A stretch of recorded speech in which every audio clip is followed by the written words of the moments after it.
So as usual, what does a Jew do on Christmas? Chinese food and movies. I have not yet watched my movie, but Christmas is not over yet. But yesterday, for Christmas Eve, I did end up at a friend's house. They may be here tonight. For a Jewish Christmas Chinese dinner. So at this, it wasn't enough that she was already making us like delicious kosher Chinese food for Christmas, but the hosts also made fortune cookies that had different quotes from Jewish tradition in it. See, it's smart. And these quotes, they weren't just random things. They were from Jewish tradition. And they were used to be part of a conversation starter at the dinner table. And so as we each read our fortune, our quote from Jewish tradition, we would start on these, hour-long conversations. Each one could have taken forever. It was a great group of people that really were inspired to speak how they saw these quotes relevant to their lives. But I wanted to share one in particular that I've been thinking about a lot, and it was about rebuke or admonishment. I wish there was a different word, kind of like criticism. In Hebrew, it's tochacha. But it comes from a place of compassionately challenging people you know and love. And the quote says, it's from the Babylonian Talmud. Rabbi Tarfon says, I wonder if there's anyone in this generation who knows how to accept tochacha, who knows how to accept rebuke or admonition or criticism. And Rabbi Elazar ben Azariah says, I wonder if there's anyone in this generation who knows how to give tochacha, who knows how to give this rebuke. So you have these two rabbis having this conversation. For once, they're not arguing. They're just asking these questions of, does anyone know how to properly give criticism to one another? And does anyone know how to properly receive criticism? I don't see anyone like shaking their head like, oh, I totally got it. Maybe you do. If you do, stay after services. I'd love to talk to you. So our rabbis talk a lot about this idea of tochacha, this idea of rebuke, and how we not only are responsible and obligated to help rebuke our neighbors, we have to also do it to ourselves, but also be accepting of it ourselves when other people offer it to us. The most important thing they teach, though, is that you do not embarrass anybody when you do it. That if you do it and embarrass somebody, it's as if you didn't do it at all. They really don't like that. They pretty much say you need to be careful of the time and the place that you offer this, and also you need to check your pride at the door before you try to offer any kind of criticism to someone else. So the reason this quote in particular stuck with me more than the others was because it really reminded me of this week's Torah portion in a lot of ways. Not to mention my own reflections on my inability to receive or give rebuke, but that's a conversation for another time. This week's Torah portion, Vayechi, and he lived, the first words of the portion. It begins with Jacob, our patriarch, reflecting on his life. He is 147 years old. It's pretty impressive. No offense, Mary, but Mary's 99. She's got a while, right? She just had a birthday. But so Jacob's reflecting on his life. He has these 12 sons, and he's thinking, who do I want to be the leader of all of my children? I need someone that's going to take power and really lead this people that's going to become the people of Israel into Canaan. And so what he does as a father, as he's reflecting on his life, he had a tough go, right? He stole his birthright blessing from his father, from his brother, because he was the youngest. The blessing was supposed to go to Esau, his older brother. His sons did the same thing, not quite the same thing, but they tried to murder their brother. I'm sure they were really sorry. Joseph, they left him in a pit and then sold him to slavery, and Joseph ends up going to Egypt, and after many trials ends up Pharaoh's right-hand man. But his sons reconcile when there's a famine in the land of Canaan, and they go to Egypt because they hear they have food, and they find Joseph, and then Jacob gets reunited with his son, who he has not seen since Joseph was 17 years old. But he decides to offer his children one final blessing. Blessing is a strong word to use to refer to what it is that Jacob offers all of his 12 sons. So in crafting a message for each of them, he doesn't avoid acknowledging the less flattering of their characteristics. So you can imagine how, maybe some of you have received such feedback or compliments that kind of sounds like it should be something nice, but then you really listen to the message and you're like, I wonder what that means. So to summarize some of the blessings, an organization called Ulpan Or, which is a great organization if you're looking to learn modern Hebrew in Israel.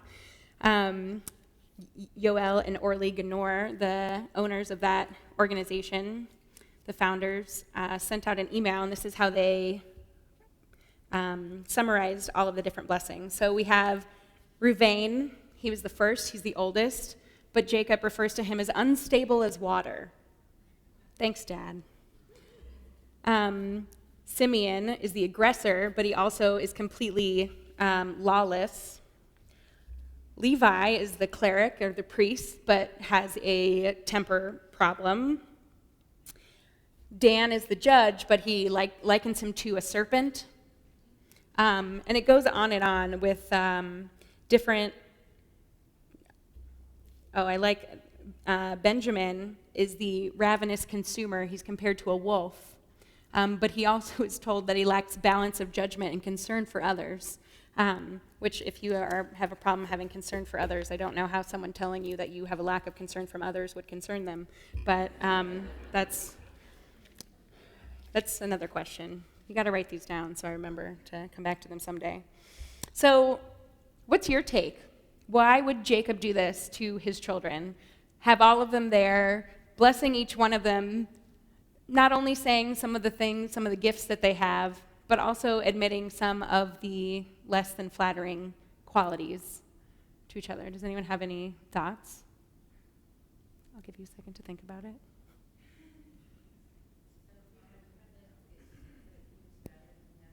So one wouldn't think that he was better than the others? Because if you are only hearing it for yourself, right, you don't know what your dad's saying to the other siblings. So maybe he's saying all wonderful things to them and only horrible things to you, but no, they all hear each other's blessings. It's great. Does anyone else have any other ideas?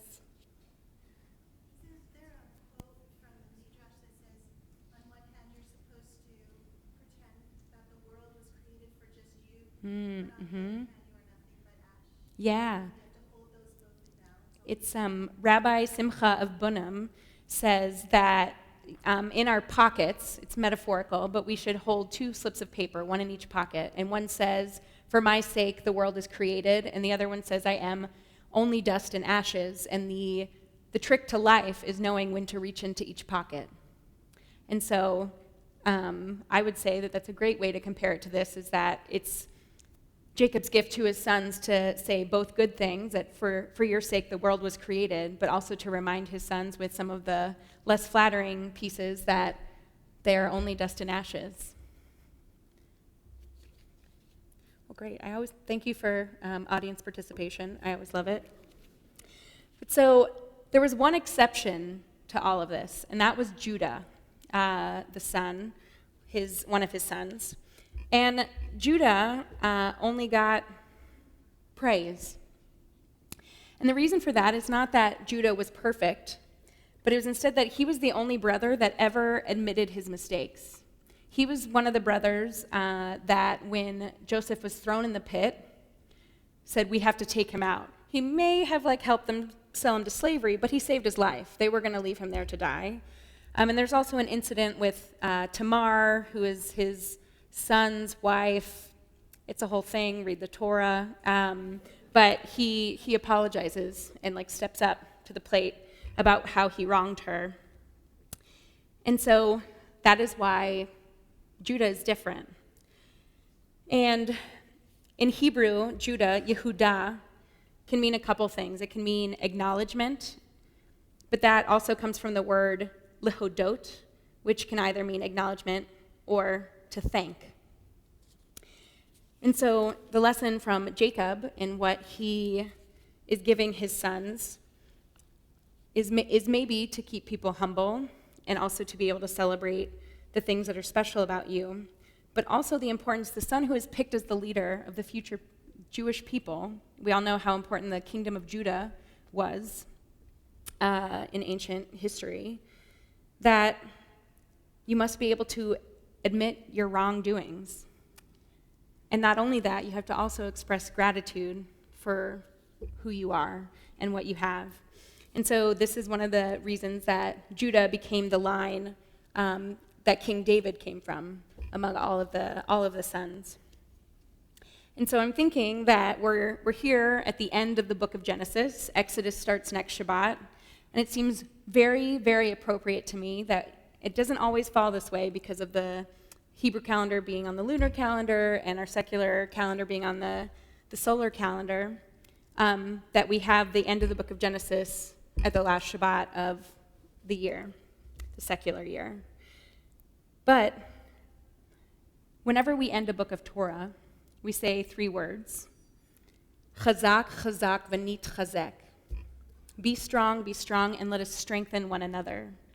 And I think it's no mistake that this was the last chapter, the last portion of Genesis, because we do finish it with those words to remind us that really it's our responsibility to help each other be the best that we can be. We just have to remember to do so lovingly and at the right time and the right place and without embarrassing each other. And so my wish for all of you is that we head into 2016 with the strength to accept criticism and a renewed ability to compassionately deliver reflection to those we love. So I wish you all luck. I wish myself luck as well. And Shana Tova.